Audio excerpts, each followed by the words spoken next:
Bonjour, chers étudiants, je vous présente le quatrième chapitre, conducteur électrostatique en équilibre. Je commence par les définitions. Un conducteur ou les conducteurs sont des matériaux, des milieux dans lesquels existent des charges libres qui peuvent se déplacer sous l'effet de l'application d'un champ électrique. Donc, un conducteur en équilibre électrostatique, c'est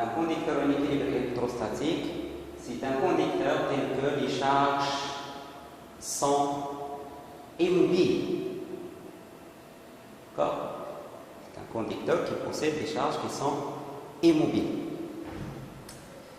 La loi de conservation. Pour un système isolé, c'est un système qui ne change pas de matière avec le milieu extérieur, c'est-à-dire qu'il ne change pas de charge aussi avec l'extérieur. Donc, pour un système isolé, la charge électrique reste constante. On dit la charge électrique se conserve. Propriété d'un conducteur en équilibre électrostatique. On a vu, pour un conducteur en équilibre, les charges sont immobiles. Donc, le champ électrique à l'intérieur de ce conducteur, puisque les charges sont immobiles, on est en équilibre, alors la somme des forces appliquées sur les charges est égale à vecteur nul.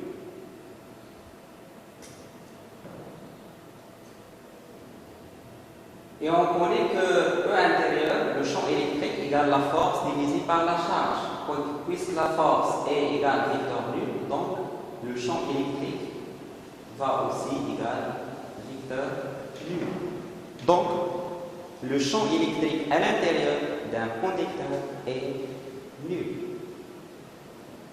Donc, la première propriété d'un conducteur est que le champ électrique à l'intérieur d'un conducteur est nul.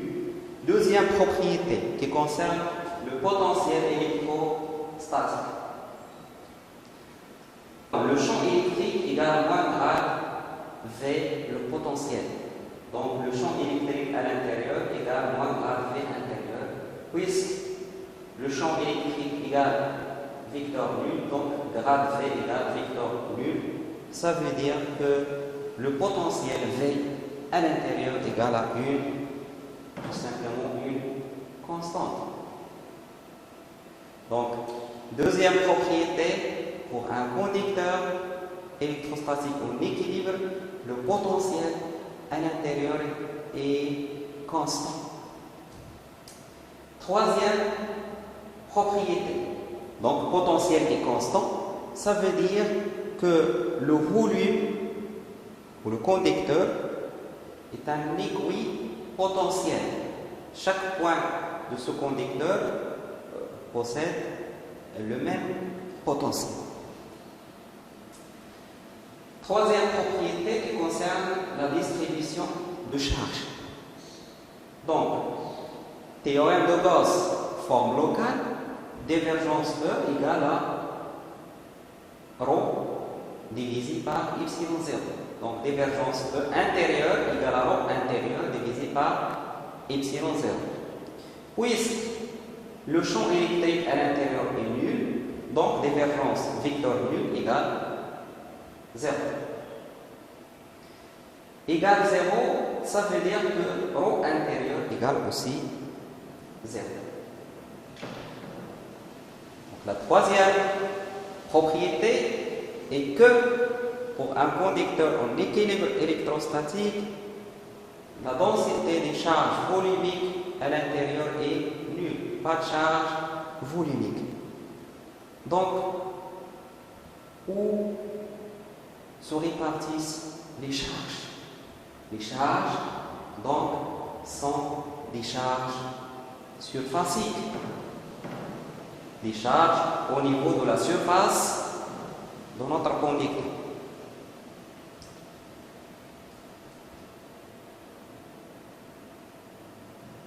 Donc, Pour résumer, 3 propriétés pour un conducteur pour l'équilibre électrostatique. Le champ électrique à l'intérieur est nul, le potentiel est constant et la densité volumique de charge ρ intérieure égale à 0. Remarque, dans un conducteur, le potentiel égale à une constante, donc égale à un potentiel V0. Donc le conducteur est un volume équipotentiel. Donc, comme le potentiel est en continu, donc on a la continuité de potentiel toujours, donc la surface d'un conducteur en équilibre est aussi équipotentielle. La surface d'un conducteur est équipotentielle. Donc la surface d'un conducteur est aussi équipotentielle, ça veut dire le potentiel est constant au niveau de la surface d'un conducteur et on sait que les lignes de champ sont perpendiculaires aux surfaces équipotentielles. Donc les lignes de champ sont perpendiculaires à la surface d'un conducteur. Ici, les lignes de champ sont perpendiculaires à la surface. Ça veut dire que le champ électrique au voisinage de la surface est perpendiculaire à la surface de ce conducteur.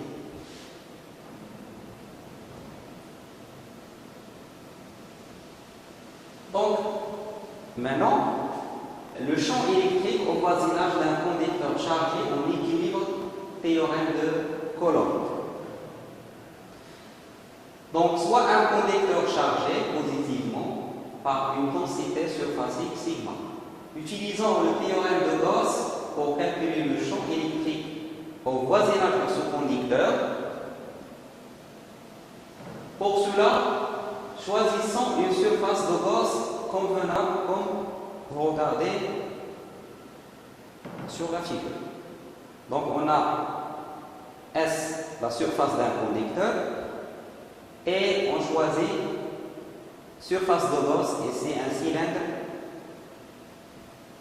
perpendiculaire, tel que l'axe de notre cylindre est perpendiculaire à la surface. La surface extérieure, c'est S extérieur, la surface de la base extérieure, et la surface de la base intérieure, c'est S intérieur. Et ici, SM, c'est la surface d'intersection entre le cylindre et la surface de notre conducteur. Donc, appliquons le théorème de Gauss.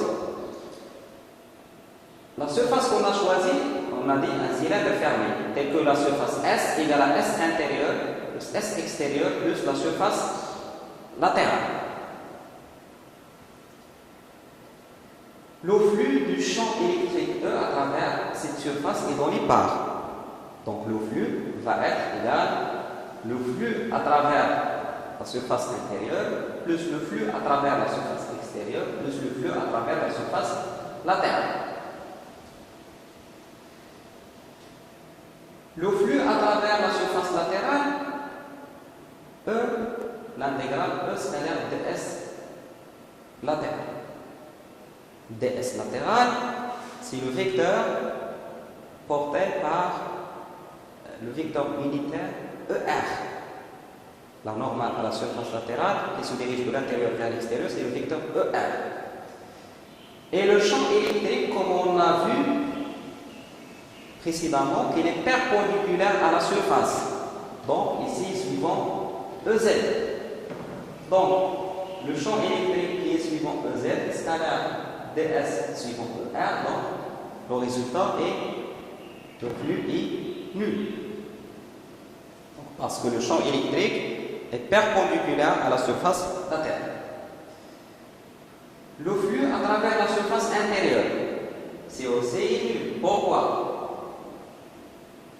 Parce que le champ électrique à l'intérieur d'un conducteur, voilà, on a utilisé une des propriétés d'un conducteur en équilibre. Le champ électrique à l'intérieur est nul.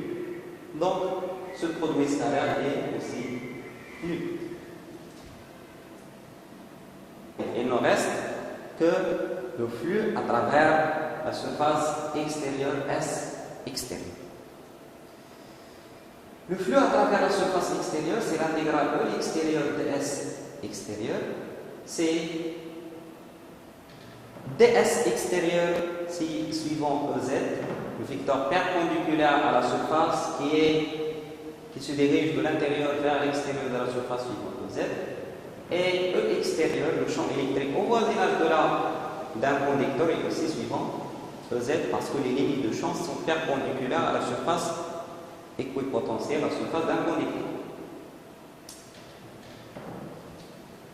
Donc E suivant EZ et ds suivant EZ. Donc, le résultat va être E extérieur fois la surface extérieure.